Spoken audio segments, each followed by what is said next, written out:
Our chief election analyst, Tom Connell, is back with us. Tom, you said yesterday that Bradfield would be won by the Liberal Party, but it could be close enough for a recount. What's changed since we spoke to you yesterday?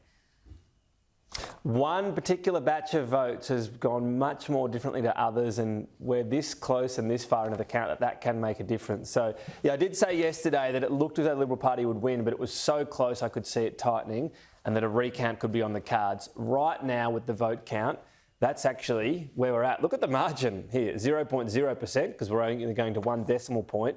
When we see this margin head-to-head right now, this is what it's closed to. 59 votes is what it's at right now. So we had a hole for the Liberal Party, but this right now has to be in the balance, I think. So 59 votes right now between the two. So the question comes back again.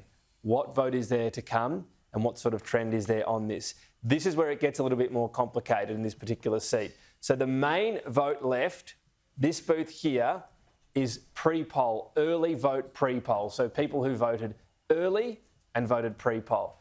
As you can see at the moment, the total number of votes in is 2,100. And you can also see Nicolette Boele has gained on that overall vote tally by some 77 votes. But the first 1,700 of these, because these aren't all counted in one batch, because they come from not just around the state, around the country. These can be votes from London, Laura.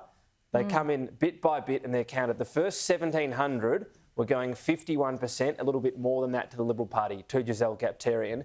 The last 470 went 62% to Nicolette Boele. So a drastic change in that one batch of votes. She's closed more than 100 to be within 59. What does that tell us? This does not mean there's about 1,000 votes, give or take, left in this batch or left in this vote type, which is the main vote left here. That doesn't mean the rest are going to go at 62. That's what makes the job from here difficult. It's more likely overall this vote ends up slightly favouring the Liberal Party from the history of these contests. We don't have years and years of it, but from history of Liberal versus Climate 200.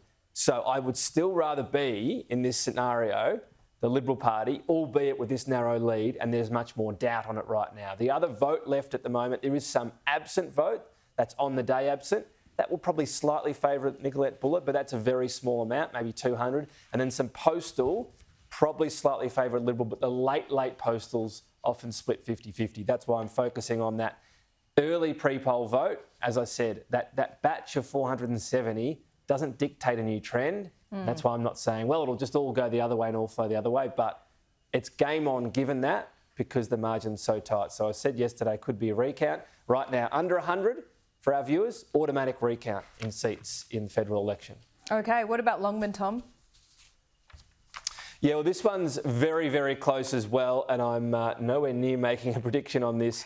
This could even come down to postal votes that can arrive until Friday, by the way, as long as they've been posted in time, I should point out. The lead here has been cut down to 162 for Terry Young. Again, we think of what vote there is to come. There is some absent on the day and some early absent as well. Without going into all of that, my projection right now is this lead of Terry Young's will be reduced. And this has been changing day to day. The projection I did yesterday on the amount of vote to come back had Labor probably being ahead by 50. The one I've done today, just because of a couple of corrections and slightly different flows, has probably Terry Young hanging on by 30 votes. So once it's that close, there's no point in pretending you know what's going to happen. One thing, goes slightly differently and then it all changes. So this is one of the main bits of vote to come. This is Labor's hope.